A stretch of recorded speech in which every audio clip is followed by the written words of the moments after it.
There are 196 countries in the world. 25 of them are very rich, defined as having an average wealth per person of over $100,000 a year. They are. But far more countries are quite poor, and some, which we're considering here, are very, very poor. These are the 20 poorest countries in the world, where the per capita wealth is under $1,000 a year, or under $3 a day. Every country is now more or less on a path to growth, but the poor ones are growing very, very slowly. If Zimbabwe continues at its current growth rate, it will qualify as a rich country in 2,722 years.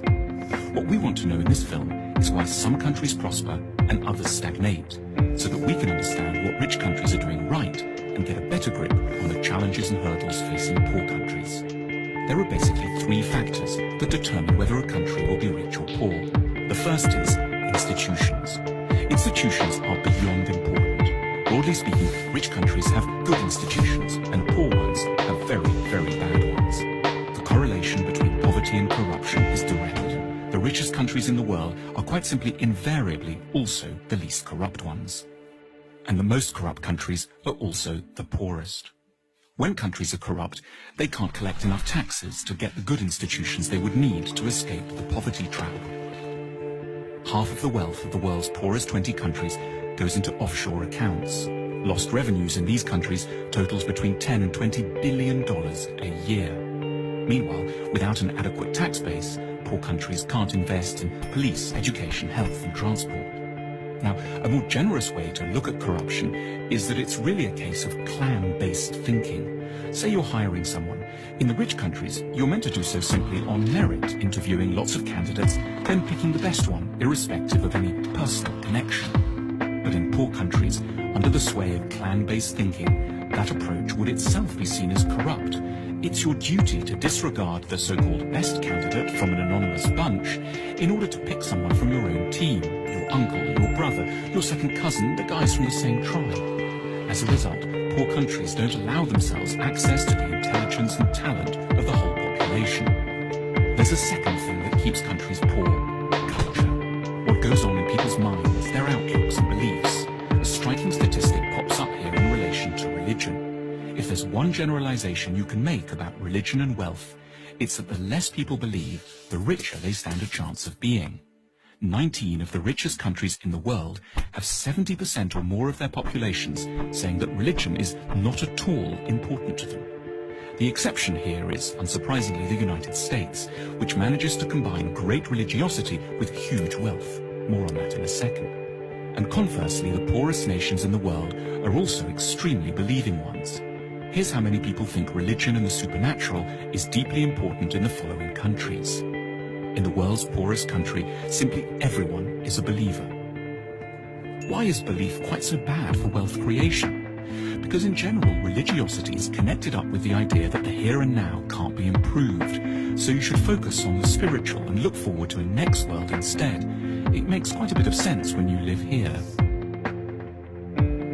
In the rich world, on the other hand, people are generally great believers in their capacity to alter their destiny through effort and talent. Incidentally, to explain the anomaly of the United States, religion seems not to slow down economic growth here because it's a particular sort of religion, an overwhelmingly Protestant and exceptionally materialistic kind. The American God doesn't want you to think of building the New Jerusalem in the next world. He wants it here and now in Kansas or Houston. There's another big factor that determines the wealth and poverty of nations: geography. Poor countries are overwhelmingly located in the tropical regions. This isn't a coincidence. Life is, in many ways, simply far, far tougher there. The problems begin with agriculture. Tropical plants are generally a lot less packed with carbohydrates. Poor countries have worse soil too. Also, and perhaps surprisingly, a tropical climate can be disadvantageous to photosynthesis. Historically, a key determinant in the likelihood of societies growing rich was their possession of large domesticated animals, such as horses and oxen, which liberated a huge part of the workforce from having to plow by hand. But in tropical Africa, domesticated animals have throughout time been devastated by a further appalling scourge, the tsetse fly. This small fly, exclusively present in Africa because of its heat and humidity, knocks out animals on an enormous scale, making them sleepy or inactive, and has had a profound effect on the ability of Africans to develop technology, increase agricultural productivity, and amass wealth. It isn't just plants and animals that suffer in the tropics.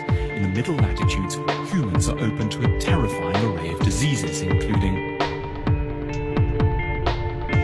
100% of low-income countries are affected by at least 5 tropical diseases simultaneously. The magical temperature, which has helped to make rich countries rich, is 16 degrees centigrade.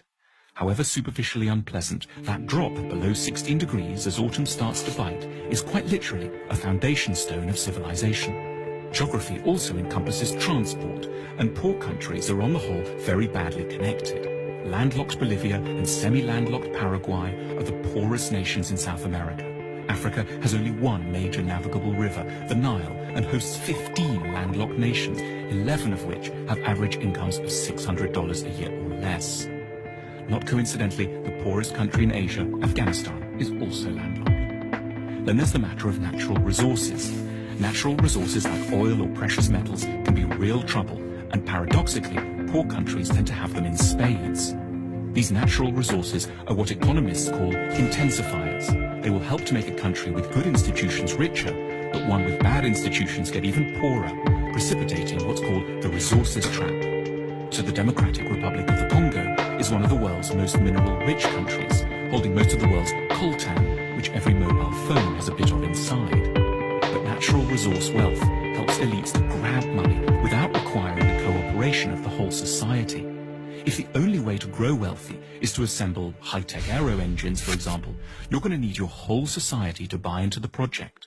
But if you just need to extract a few minerals, you can do so with a small labor force, some guns, and an airstrip long enough to ferry your loot out to market. The wealth from coltan keeps DRC armed rebels in guns and corrupts every level of society. So how should one weigh up the relative importance of all these different factors, institutional, cultural, and geographic, in determining the wealth of nations? There's no hard and fast rules, but as a guide one can suggest that 50% of a nation's wealth comes down to the state of its institutions, 20% is due to its culture, and 10% each can be allocated to latitude, connectivity with the rest of the world, and geological good fortune. If you're a policymaker, this discussion has wide practical implications, but at a more personal level, one might take away 2 things from it. Firstly, modesty. You should have a better idea of what you owe your individual success to, which is not so much your own hard work or fine mind, as the broader society you live in, which was produced over centuries and which you now draw benefit from unknowingly. At the same time, sympathy, an ability not to see failing societies just as basket cases, but rather as countries facing comprehensible and hugely difficult problems. Our sympathy can be enhanced by reflecting that the troubles of desperate lands are to a considerable extent to do with malaria, a lack of navigable river, and the horrific buzzing of the tsetse fly, rather than always some more intimate human failing, which we would ourselves never manifest.